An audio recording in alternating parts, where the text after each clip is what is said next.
CBS를 시청하시는 성도 여러분 안녕하십니까? 이번에 새로 문을 연 윤석전 목사의 탐사기행 성서의 땅을 가다의 윤석전 목사입니다. 제가 여러 차례 성지를 다녀왔습니다. 성지를 다녀보면서 거기에 하나님의 섭리적 역사, 복음적 역사를 많이 바라보면서 많은 감동을 받았습니다. 이런 모든 역사를 나 홀로 가지고 있기는 너무 아까워서 이번 기회를 통해 여러분과 함께 아름다운 주님의 역사하신 그 성서 속에 그 성지를 가보려고 합니다. 오늘 아주 귀한 분 두 분을 모셨습니다. 이분들은 아주 성지에 대한 대단히 박씨가 되면서 이 분야에서 전문가들이십니다. 먼저 서울 장신대 경영교수이신 한국성서지리연구원장이신 홍순아 교수님 오셨습니다. 교수님 감사합니다. 그리고 또 이 복음적인 아름다운 깊이를 더하기 위해서 한영신학대학교 교수이신 유병호 박사님 또 모셨습니다. 오셔서 감사합니다. 반갑습니다. 반갑습니다. 홍 교수님께서는 성서지리학 연구에 대해서 우리나라에서는 아주 독보적인 존재라고 자타가 다 공인하는 바입니다. 이번에 좋은 기회에 하나님께서 주신 기회로 알고 우리 홍 교수님의 좋은 조언과 또 학문적인 복음의 역사를 다시 한번 들어보려고 합니다. 교수님. 저는 원래 평생을 성경 공부에 관심을 갖고 예. 살아왔던 목사입니다. 예. 그런데 어느 날부터 성경을 연구하다 보니까 뭔가 허전한 게 있어요. 예. 그게 뭔가 그랬더니 성경 지리를 모르기 때문에 말씀이 구체화되지 않는 것을 발견했습니다. 그래서 그 뒤부터 열심히 제가 또 취미생활하던 사진과 연결시켜서 성경 지리에 몰두하게 되었습니다. 예. 유 교수님께서도 그 신학적으로 이번 기회에 좋은 해설과 또 복음의 역량을 나타냄으로써 가장 은혜로운 시간이 될 줄로 그렇게 믿습니다. 예. 앞으로 성지와 관련된 역사적 사건이나 네. 신학적 해설이 필요한 부분이 있으면 네. 제가 열심히 신학적 도우미 노력을 충실히 감당하도록 노력하겠습니다. 감사합니다. 두 교수님께서 우리 성지에 관한 거기에 진행된 그 역사적 복음적 부활을 이제 지금부터 캐내가면서 시작해 가게 되겠습니다. 예수님께서 지금부터 2000년 전에 오신 땅 팔레스타인 그 지역에서 나타나는 여러 가지 상황들이 오늘 성경 속에서 하나님이 하신 역사가 그대로 나타나 있지 않습니까? 그러므로 그 시대적 배경에 대해서 또 어떤 일들이 있는지 한번 복음적으로 깊이 역사적으로 알아보시겠습니다. 그러면 저 한번 화면을 보시고 다음 말씀을 진행하겠습니다.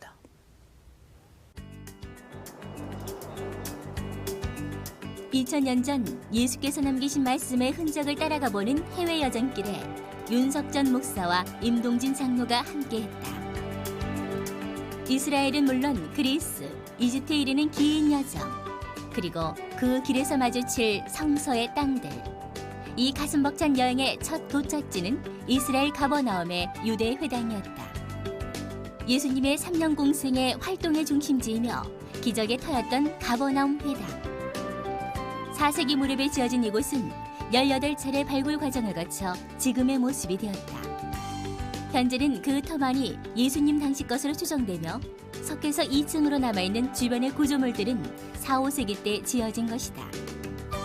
그리고 이곳은 유대 땅의 당시 패러다임을 뒤흔들며 생명의 말씀을 선포했던 예수님의 선교센터이기도 했다.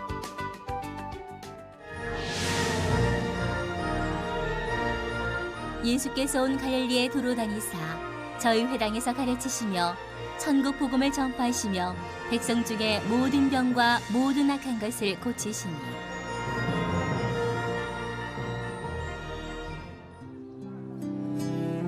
유대민족 신앙의 상징이자 전 세계 유대인에 순례진 예루살렘의 통곡의 벽.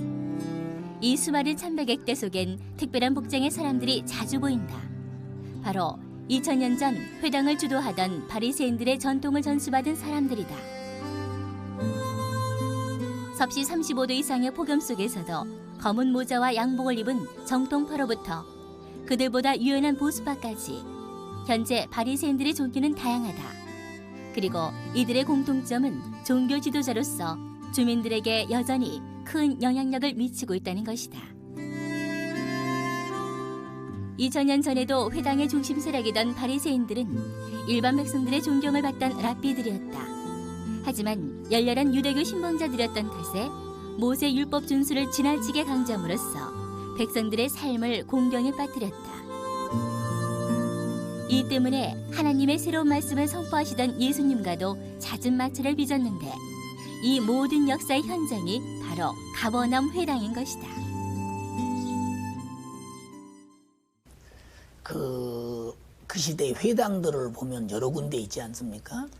그 회당의 의미, 그리고 또 그 회당의 모양들이 어떻게 각각 되어져 있는지 설명해 주시겠습니까?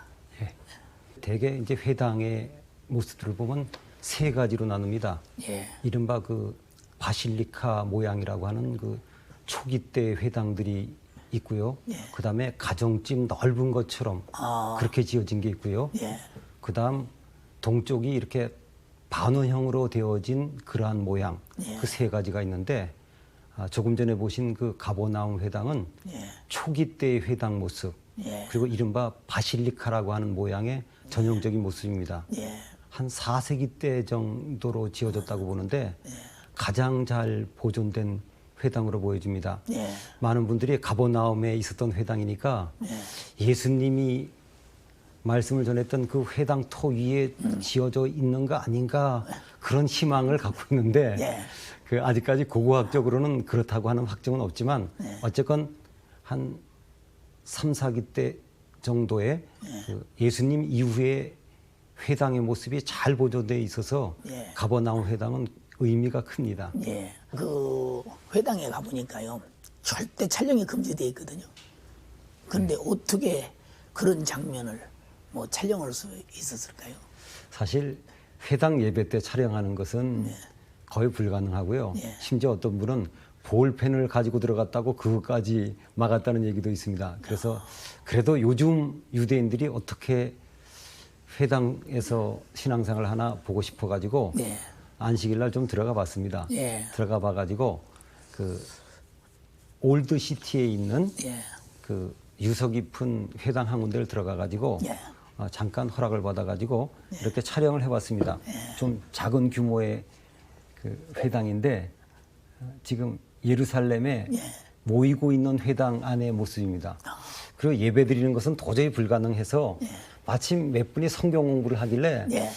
조금 어떻게 좀 사정을 했더니 모른 체 하면서 찍으라 그래가지고 그 안식일 날 늦은 시간에 이들이 이렇게 그 성경 공부를 하고 있었습니다. 예. 아마 열심히였던 것 같습니다. 제일 늦게까지 이렇게 예. 모이고 있었습니다. 그래서 이렇게 촬영할 수 있었습니다. 귀중한 자료네요. 회당은 잘 공개하지 않는데요. 네. 유 교수님, 그 당시 이스라엘의 지도자들이 회당을 중심으로 모든 활동을 하고 생활을 했지 않습니까? 예. 그렇게 된 그 이유가 무엇일까요?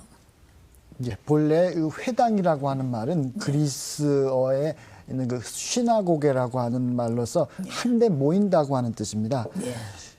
이들이 이제 바벨론 포로기 때 예. 이제 성전이 없었을 때 예. 성전을 그리면서 예. 그들이 기도하고 예배하던 장소였었죠. 예. 그래서 이 회당은 그 예루살렘 성전과 더불어서 유대교를 지탱하는 하나의 두 개의 커다란 축으로서 아주 중요한 역할을 합니다. 성전이 제사와 순례의 장소였었다고 한다면 그 회당은 그 성서를 읽고 해석하고 또 집회를 하고 또 연구하는 그런 장소였었습니다. 이러한 그 회당들이 각 지역마다 있었고 특별히 유대교의 여러 종파들이 있었는데 그 지역적인 기반을 가진 바리새파라고 하는 분파가 있었습니다. 이 바리새파가 이제 회당을 중심으로 활동을 했었던 것으로 이제 성경이 전하고 있죠. 성경에는 이제 다소 이제 부정적인 예수님의 적대자로서 많이 묘사가 되어 있습니다만은 이 바리새파라고 하는 것은 원래 그 히브리어의 그 파라시라고 하는 말이 있는데 원래 분리하고 구분을 짓는다는 이런 뜻입니다. 이 사람들이 방금 말씀드린 것처럼 성서에는 다소 부정적인 이미지로 묘사가 되어 있지만 본래는 이 포로기 이후에 유대교의 그 변질되어가는 그 본질을 보존하려고 하는 하나의 민족적인 신앙적인 노력이었다고 할 수 있습니다. 예수님 당시에는 이들이 어떤 아직 성전이 건재하기 때문에 어떤 회당의 중요성은 그만큼 아직은 그렇게 중요한 중요성이 커다랗게 부각되던 그런 시대는 아니었었기 때문에 아직 중앙의 정치 세력은 갖지 못했지만 이들이 워낙 그 해박한 어떤 율법에 관한 지식이라든지 그래서 성경에는 율법학자, 서기관 뭐 이런 식으로 묘사가 되어 있습니다만은 또 아까 말씀하셨던 어떤 그들의 종교적인 열정, 율법을 지키려고 하는 그런 종교적인 열정이 대단했기 때문에 아주 대중들로부터 대단한 존경을 받은 그런 그룹들이라고 할 수 있습니다. 아까 말씀하신 대로 그들은 그 분리되었다. 다시 말하면 자기들은 의롭게 거룩하게 살기 위해서 분리되었다는 그런 내용 아닙니까? 이제 바리새인이라는 것이 그 고레스 왕 시절에 해방이 되어 와가지고 우리가 왜 이렇게 밤낮 식민지 생활만 하고 고통을 당하느냐. 그 연구 끝에 우리가 참 하나님의 법을 어겼고 죄를 범했기 때문이다. 그래서 우리는 의롭게 살고 그 이름으로 하나님의 축복 속에서 은혜 가운데 살자. 이런 운동이 이제 벌어졌다고 하는 내용이지 않습니까? 예. 그런 운동 속에서 살아가는 그들이 뭐 어떻게 하나님 뜻대로 살고 율법대로 살겠습니까? 가다 보니까 바리새인에서 이제 율법을 범하면 탈락하고 해서 얼마나 많은 사람들이 탈락했다고 그러지 않습니까? 그런데 예수님이 오셔서 보니까 그들이 겉으로는 율법을 잘 지키고 이런 것 같은데 속으로는 그저 미워하고 음란하고 이런 것이 들어있기 때문에 예수님께서 너희가 남을 보고 미워해도 살인하는 자요 여인을 보고 음욕을 부어도 가늠한 자 이런 말씀을 해가면서 너희는 바리새인으로서 겉으로는 거룩하게 하려고 하고 있지만 속으로는 이미 너희 속에 죄가 있지 않느냐. 그래서 그 마태복음 11장에도 회치는 무덤들아 이런 말씀으로 적으면서 화해 실준저 외식하는 바리새인들이 이렇게 말했는데 그들은 아마 그 법 속에서 외식하지 않을 수 없는 상황 속에서 현상이 이루어지지 않았겠는가. 이런 삶 속에서 보면 얼마나 많은 그들이 바리새인으로 살아가기에 고달프고 힘들었겠는가. 그런 점이 좀 묻고 싶습니다. 뭐 그런 측면도 없잖아 있겠습니다만은 사실 그 예수님도 유대인으로 이 땅에 오셨고 당시 이제 예수님과 또 그 시대를 이해하기 위해서는 우리가 유대교를 이해하는 게 상당히 중요합니다. 근데 유대교에 여러 종파들이 있는데 사실상 이 바리새파가 예수님과 가장 밀접한 관계. 아마 그 당시 예수님을 다른 사람들이 봤다고 하면 저 사람 바리새파의 어떤 선생 아니겠느냐. 이 정도로 얘기할 정도로 예수님과 아주 밀접한 관계를 가지고 있습니다. 다만 구분을 지을 수 있다면 저희 방금 목사님 말씀하신 그 소위 정결 사상이라고 얘기하거든요. 그러니까 바리새파 사람들은 더러운 것, 죄된 것을 거기서부터 이제 깨끗하게 되는데 그 깨끗하게 되는 그 방도를 상당히 소극적으로 말하자면 이제 소극적인 정결 사상이라고 얘기하는데 또 어떻게 얘기하면 상당히 방어적인 거죠.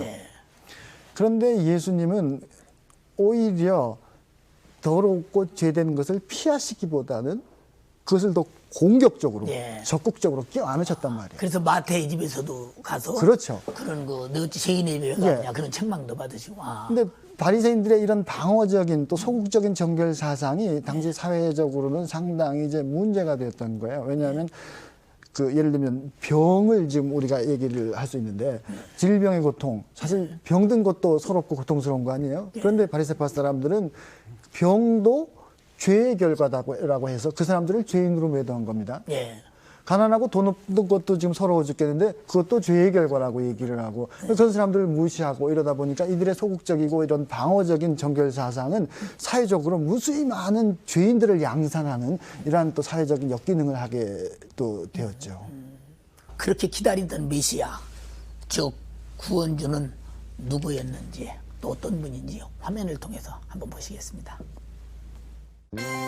예루살렘은 해발 800m의 유대 산악지대이며 예수님을 중심으로 한 성경, 신구약의 역사가 살아 숨쉬는 성지의 보고이다. 그 성전 동쪽에 위치한 황금문. 이 문은 유대인 메시아가 장차 이곳을 통해 들어온다는 전설 탓에 1540년 아랍의 술레만 대제에 의해 폐쇄되었다. 이런 역사의 주인공 메시아의 모형 다윗 왕. 그는 이새의 아들로 우리에겐 골리앗을 무너뜨린 목동 다윗으로 유명한 인물이다. 기원전 994년에 이스라엘 왕이 되었으며 예루살렘으로 하나님의 언약궤를 옮기고 유대교를 확립한 이스라엘 역사상 가장 위대한 왕이었다. 하지만 그 또한 자신을 죽이려던 당시 왕 사울을 피해 숨어 다녀야만 했던 아픈 과거가 있었는데 그 도피의 장소가 바로 엔게디 계곡이다. 다윗은 거기서 올라가 엔게디 산성에 머물러 있었는데 이곳은 사회선의 중앙에 있는 험악한 산지로 사람들이 접근하기 어려운 지역이었다. 염소의 셈이란 뜻답게 종려나무와 포도원의 포도송이가 풍성하게 열리는 사막 안의 별천지다. 나무가 없는 저 흑산, 돌산에서 폭포가 나온다는 게 정말 믿어지지가 않습니다. 사막의 오아시스라는 말이 바로 이런 것 같습니다. 예. 사해가 내려다 보이는 곳에 위치하며 현재 온천과 머드팩으로 유명한 휴양지 엔게디. 이 깊은 골짜기를 다윗 폭포라 부르는데 이 샘에서 흘러나오는 물로 사울을 피해 다니던 다윗은 그의 가란 목을 죽이고 허기진 배를 채웠으리라. 외톨이 사냥처럼 고독했던 다윗에게 이곳은 하나님이 준비해 주신 영혼의 안식처가 되었던 것이다. 여호와는 나의 목자시니 내가 부족함이 없으리로다. 그가 나를 푸른 초장에 누이시며 쉴 만한 물가로 인도하시는도다. 시온산 문 앞, 예수님 당시 대제사장이었던 가야바의 집 다락방 아래층에 이 위대한 왕 다윗의 무덤이 있다. 현재도 유대교, 회교, 그리고 기독교 등 성지 순례객이면 반드시 방문해야 하는 중요 성지이다. 유대인들이 기다리던 메시아, 핍박과 압제에서 자신들을 구원할 메시아는 바로 이 다윗과 같은 위대한 왕이었다. 그러기에 바리새인들은 메시아를 다윗의 아들이라 불렀고 다윗의 후손이어야 한다는 강한 믿음을 가지고 있었다. 다윗 별이 현재 이스라엘 국기에 있는 것도 그 믿음의 반영이리라. 이 지상에 하나님의 통치를 가져올 메시아는 하나님의 능력으로 악을 멸하며 평화의 새 세상을 가져오는 자라야만 했다. 유대인들의 메시아는 이렇게 현세적인 왕이었던 것이다. 홍 교수님, 제가 그 성지를 갔을 때 깜짝 놀란 것은 그 지역이 다 사막이지 않습니까? 네. 그 엔게디에 가니까 그 풀이 파릇파릇 나 있으면서 폭포가 어디서 도대체 쏟아지는 물인지 아주 가니까 감동이 되대요. 그 지역에서. 근데 또 특별히 깜짝 놀란 것은 사냥이 그 지역에서 되는 걸 봤거든요. 그래서 어떻게 그런 일이 있을까? 아직 저는 그 깊숙이 내면에는 가보지 못했습니다. 한번 그 말씀해 주시죠. 예.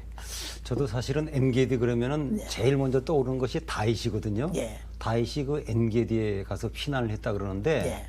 저는 가보기 전에는 그런 생각을 했습니다. 아니 그 사막 속에 들어가서 어떻게 살 거고 또 어디에 피해 있을까 그랬는데 예. 이 엔게디 계곡을 쭉 올라가 보면 아 다윗이 여기에 피신한 이유가 있구나. 첫 번째로 물이 있습니다. 예. 여기 사진에도 보시지만 예. 이 폭포까지 흐를 정도로 물이 많습니다. 이 물이라고 하는 것은 생존과 직결되는데 엔게디라고 하는 곳이 사해 중간에 있습니다. 예. 그러니까 위아래로 전혀 물이 없습니다. 또 앞에는 사막지대고 뒤에는 유대 광야고 그러니까 그런 그 척박한 가운데 속에 들어가니까 이 물이 있으니까 대단한 거죠. 그렇죠. 우리나라 이런 계곡 가보면 사람들이 아이고 이거 뭐 이런 데가 있나 아무도 안 갈 겁니다. 그러나 그 척박한 그 지역에서 보면 이 엔게디라고 하는 것은 그야말로 아주 말로 표현할 수 없을 정도로 아주 대단한 곳이죠. 또 학자들의 얘기에 의하면 최근에 고고학 발굴에 의하면 그 동굴들이 발견하기 시작했는데 예. 많은 사람들이 들어가서 숨을 공간들이 많다 그럽니다. 근데 안타깝게도 아직까지 그 이스라엘의 모든 지역이 예. 여러 가지 이유로 충분히 발굴되지 못했습니다. 극히 일부만 발굴이 됐는데 저기에 어딘가는 그 다윗이 피난했겠구나. 그래서 그 상상을 하고 봐야 됩니다. 사실 이 성지가 가지고 우리나라 관점으로 보면 아유 이런 데가 뭐 대단하다 그러는데 그 지역에서 또 성경 시대를 그리면서 그렇게 본다면 아 다윗이 이곳에서 피난한 이유가 있구나. 그래서 다윗 생각을 많이 했습니다. 사실 엔게디에서. 옹 교수님 그 다윗의 무덤을 보면 그 시온산에다 만들었거든요. 그 시온산에다 다윗의 무덤을 만들었던 특별한 이유가 있을 것 같은데요. 예, 거기에는 이유가 있습니다. 예, 원래 시온산 그러면은 그 언덕을 가르치는 것보다는 예루살렘 그 지역 전체를 가르치는 상징적인 의미였습니다. 예, 그래가지고 어느 시대부터 그 다윗 무덤이 거기 있었다고 하는 그 주장이 제기되기 시작했습니다. 예, 그러다가 사람들이 이곳에 다윗 무덤이라고 믿기 시작했습니다. 예, 그래서 그게 믿기 시작하다 보니까 유대교 사람들도 믿고 예. 또 이슬람도 믿고 우리 기독교도 믿어가지고 성지로 만들기를 시작한 겁니다. 예, 그러다 보니까 이제 예루살렘 성 바깥에 시온산이 있게 된 거죠. 예. 그래서 이제 유대인들만큼은 특별히 그 다윗의 무덤을 성지로 여기고 반드시 그들은 성지순례 코스에 들어갑니다. 예. 그걸 보면 아마 다윗은 그 시대의 왕으로서 뭐 통일 왕국을 만들고 경제적으로 정치적으로 부강한 나라를 만들어서 그때가 아마 이스라엘이 가장 흥황기가 아니었나 싶습니다. 막 그런 정치적인 메시아를 기다리는 마음으로 그 다윗의 뿌리에서 나오는 그 메시아 그래서 아마 사모하고 기다리고 그들의 고통 속에서 그 시대를 바라보면서 메시아를 아마 사모했는지도 모릅니다. 유 교수님, 결국 이스라엘 백성들이 그 기다리고 사모하던 메시아는 그 다윗과 같은 정치적인 메시아를 기다리고 있었지 않았나 그렇게 생각됩니다. 예, 뭐 결론부터 말씀드리자면 뭐 부분적으로는 그렇게 생각할 수 있습니다. 그러나 이제 우리가 좀 신학적으로는 그 구약 성경에 나타나는 그 메시아의 희망 혹은 유대 민족의 그 민족적 희망의 절정 그 끝이 어디냐 하는 것에 대해서는 좀 논란의 여지가 있어요. 1차적으로 신약 성경에는 어떤 다윗의 어떤 뿌리에서 어떤 메시아가 나타날 것이라고 하는 데는 큰 이견은 없죠. 그러나 그렇게 볼 때는 어떤 우리가 메시아를 고백하는 예수님은 거기에 절대 부합되는 인물이 아니죠. 그렇죠. 다윗과 같이 어떤 위대한 나라를 재건할 사람이면 어디 갈릴리 호숫가에서 어떤 그런 가난한 어부들이나 무식한 그런 사람들을 모아가지고는 그런 일이 되지도 않죠.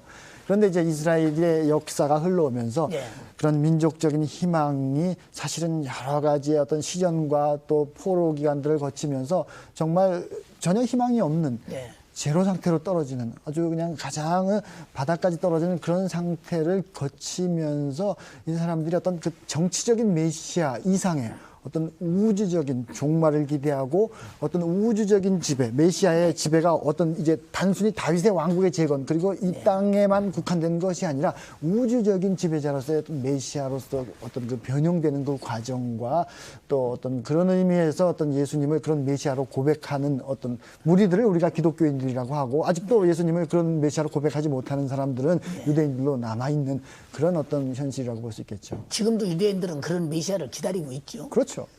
그러니까 우리가 그 마가복음 10장에 보면 그 두 제자가 이런 말을 했지 않습니까?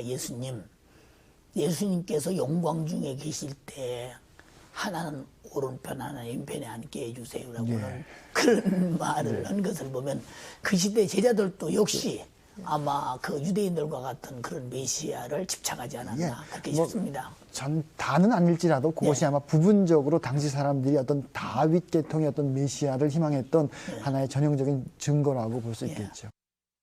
여러분 어떻게 보셨습니까? 저는 성지의 현장에 가서 보고 많은 것도 배우고 느꼈습니다만은 오늘 이렇게 두 교수님을 통해서 다시 한번 현장감 넘치는 다큐와 같은 해설을 들으면서 내 가슴 속에서 그 예수님의 생애 또 하나님께서 역사하신 역사가 다시 한번 재현되는 것 같습니다.